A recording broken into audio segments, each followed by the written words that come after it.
Welcome to Salcedo Paranormal. It is Sunday, April 2nd, 2023, and today I'm covering paranormal news. As always, you can find all episodes of the show along with links to social media and other ways to contact me at the podcast page, and that is salcedoparanormal.podbean.com. That's SALSIDO paranormal.podbean.com. Always happy to hear from you all, whether you have comments or questions or topic suggestions or stories of paranormal experiences, whether they're your own or from others that you trust. Happy to either read those or have you join me on the show to talk about them. And if you would like to support the show, there are a few ways to do that. Of course, sharing the show with anyone that is maybe interested, that you think may like the show, as well as through buying some of my books through Amazon and or making direct donations to my various links for those. And those can be found in the episode description, all those links to Amazon and to those other sites, as well as a pinned post here in the Discord in this channel. So always appreciate any help that you all are willing and able to offer for the podcast. There are expenses. So any help with that would always be appreciated. Never expected, but definitely grateful for all the support, even just with listens and follows and everything. So thank you all for that as always, and for listening, whether you are here for the live stream or you listen to the podcast or YouTube feeds. Also, I am looking forward to having another way for you all to listen, and I will let you all know for sure as soon as that is available. So I think with that, I can move on to the news here. I've already included all the links in this channel on Discord, and of course, I will include all those links in the episode description as well. So, and it's all about ghosts and hauntings tonight. That's just how it worked out. Sometimes you get a mix of stories, other times not so much. So, starting with the first one here. This one is from, let's see here, irishmirror.ie, and it says, eerie figure captured on camera at, and I'm not sure how to say this, awfully, I'm not sure. That sounds terrible. I apologize if I'm terribly butchering that. But a castle that's haunted by monk. So, this is a castle that has been around. Let's see here, for many years, many looks like centuries, and it has pictures in the article here for y'all to check out.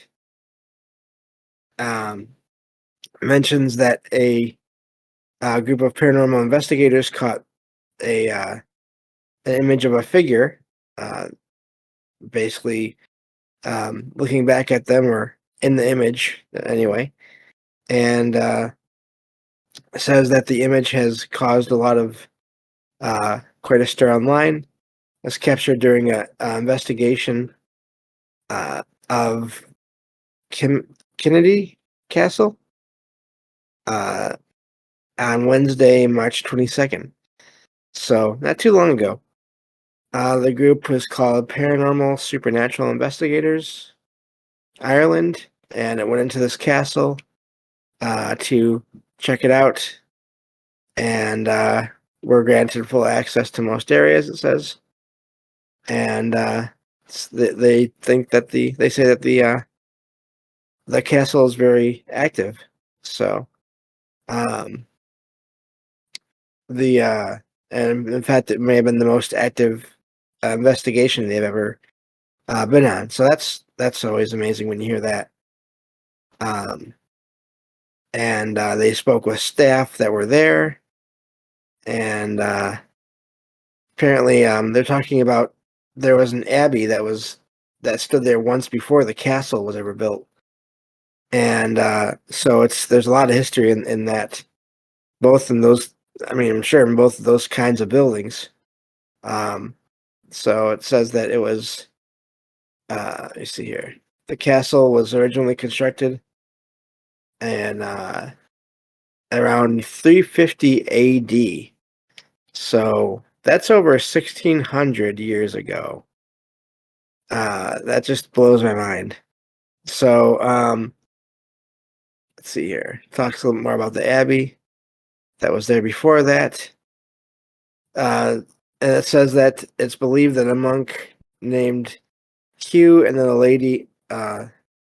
a woman named Lady Catherine Hutchinson and a child are all spirits or apparitions that can be witnessed there. And and apparently there's a picture again from this investigation that appears to capture the image of a monk, or a. It's kind of apparently it's hard to define, and this was the thing with pictures of the paranormal. It's hardly ever cut and dry as it is this or it is that. It says there's one online commenter or user said to them it looks like a woman with a candlestick. Another said it looked more like the monk. But and another person said that they stayed there twice and felt the spirit or energy there both times. So that'd be amazing to go and stay in a place like that. I would love to do that. Anyway, so that's the first article I had for tonight. Move on to the second one here. These places always are amazing to me. Just the amount of history again, 1600 years ago. That's just, yeah, I don't know how to process that. But moving on to the next article here. Of course, it doesn't help that, of course, we're here in the U.S. and other than maybe ancient structures that are maybe not so well known, there's not anything here that is at least recognized as being nearly that old. So, so this next one, these first few articles are about pictures, basically of paranormal activity and videos of paranormal activity. So, and this next one is from also the mirror.co.uk. So similar, I guess, connected outlet. It says that the title says shop worker baffled after friendly child ghost pushes trolley, which they mean grocery cart, I guess, into his new car. And basically, apparently there's a video that is attached to this article that shows a cart turning around and then being pushed into the side of the car. And according to the witness, the person that owns the car, his last name is Todd. He had recently been on a paranormal investigation and thinks that this boy followed him from there. And that is always a possibility, but I don't know if it's always. So often when you hear about that, a lot of websites like to sensationalize it by saying, "Oh, this spirit is now attached to the person that left there," and I think that can happen, but I don't know that that's the case in every situation. But so anyway, the Todd is wondering if the spirit was trying to tell him something by denting the car, and again, there's a video there, and really just if there was no wind, or if the wind wasn't really blowing in the area, that's an amazing event to have happen and to watch it. And they even had a friend there. So these kind of stories are always amazing to me because, sure, anything can be faked, but then you have to wonder, does that mean every single video out there is faked ever?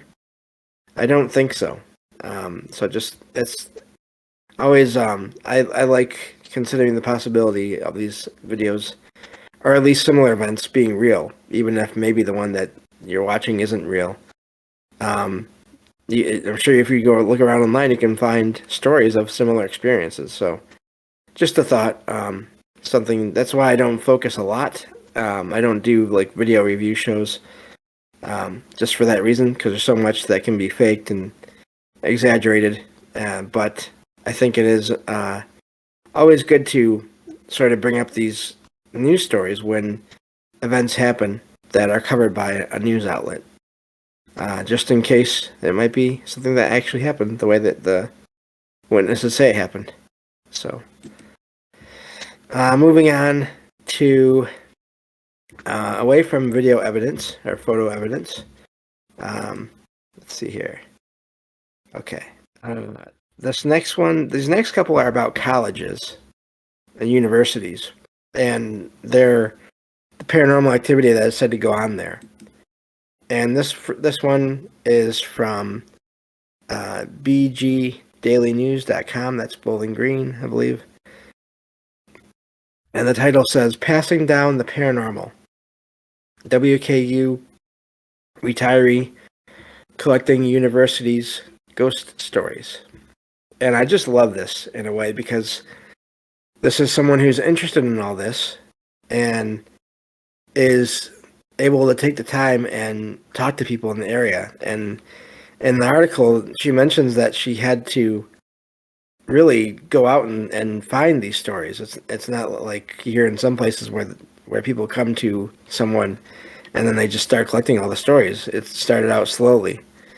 And so this article mentions elevators running by themselves, voices heard from different classrooms, shadow figures seen out of the corner of the eye, and mentions that all are common things that people talk about in ghost stories that take place in colleges or schools. So, and one of the people that used to work there just recently retired.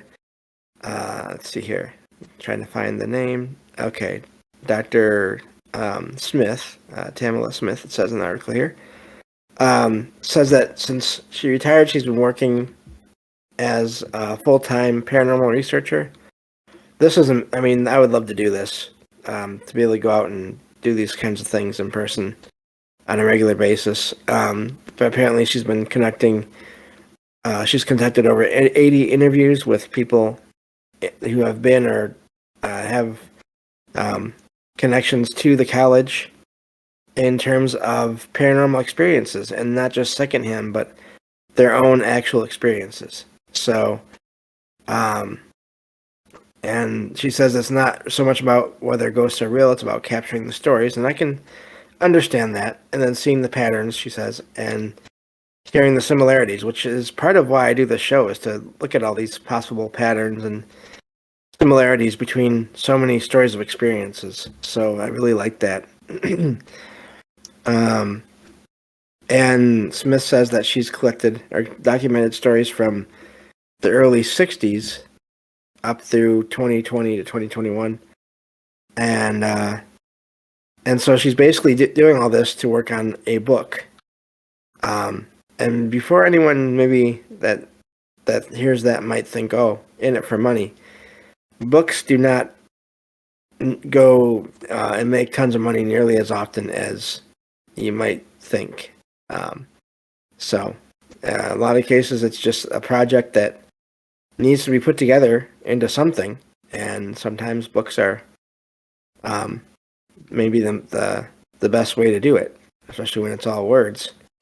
So says that Smith worked at the university for 25 years prior to retiring, and was so basically because of this, she heard a lot of stories from people. She worked. She was basically, while she worked there, she actually was a police officer working the midnight shift there. So, and yeah, just a neat thing that's being done, and that goes into more of the details here about some of the buildings, but I just wanted to highlight that this is being done, and I hope that more people over time will do this with the areas that they either live or work in. Document the experiences people have, and share them, and make the paranormal more accepted, uh, basically all around. So, just want to share that. There's some stories of actual reports in that article. It's a good sized article, so I'll let you all read it, the rest of it on your own. And we'll move on to the next article here. So let's see how many I have left. Okay. And then speaking of universities, this next one is about. Let's see here. This is first of all, this is from G. No, I'm sorry, not G. Q 98.5 online, or 98.5 online, and this says one of Wisconsin's most popular universities has some extremely chilling stories to tell. And this is Wisconsin, and this is the University of Wisconsin-Madison, and it says that it's known as one of the biggest. Apparently, it's one of the biggest party schools in the U.S. I have no idea about that, but just quoting the article there. But apparently, several places on the college are said to be haunted and have paranormal activity. Mentions here phantom footsteps to apparitions, and so let's see here. This first one it mentions is the. Let me see here. Okay. So the writer mentions that they've been to the campus a lot of times, and they were looking at online and found an article on this topic. So the first place they talk about here is the Union Theater, and several people there, it says, have reported seeing a male figure basically in Shannon Hall. And they think that, let's see here. It says many believe, so I'm guessing maybe it's a story, or not sure if there's any evidence of this, that it was a construction worker who unfortunately fell to his death in 1939 while working on the original building. Mentions that there was another apparition said to be there named Samuel Siegel, percussionist with the Minneapolis Symphony, who was actually playing. Now, this part I'm guessing is verified, that the actual person and how they passed. They passed away basically during a live performance, and no one noticed it at the moment until after it was done. I'm guessing it doesn't really go into detail, but apparently this happened in 1950, and so these are the two people that are thought to be responsible for unexplained sounds of footsteps, doors locking themselves, and lights turning on and off. Just a quick note on the doors locking. My apartment here, the front door sometimes will either lock or unlock itself. And after I've set it a certain way for whatever reason, either if I have it unlocked because people are coming over, they'll come and knock on the door, and I'll tell them it's unlocked, and they'll try to open it, and it will be locked. I've had other times where I had it locked, and then when I went to go somewhere, which is not every day, but every other day, every other few days, I'd find it unlocked. So it happened while I was there, while I was here, I mean, and yeah, I didn't know. So the doors locking, that's an odd experience to have. But let's see here. Let's go back to the article. I think we'll probably finish the show out with this article today and save the rest for the next time, the next news show, which will be in a couple of days. But let's see here. This next place they mention is, or a couple of places, is Bos- Bascom Hill and Bascom Hall. I'm not sure if I'm saying that right. Um, Apparently, a local news outlet says that the big hill leading up to the hall, uh, which is at the center of the campus, was formerly a cemetery for white settlers until about 1940. Not sorry, 1846. And it mentions that several bodies were found lying underneath the hill when construction on the famous Abraham Lincoln statue started, and that statue apparently lies at the entrance of that hall, and that construction started in 1918. And apparently there are two plaques in the statue that confirm this.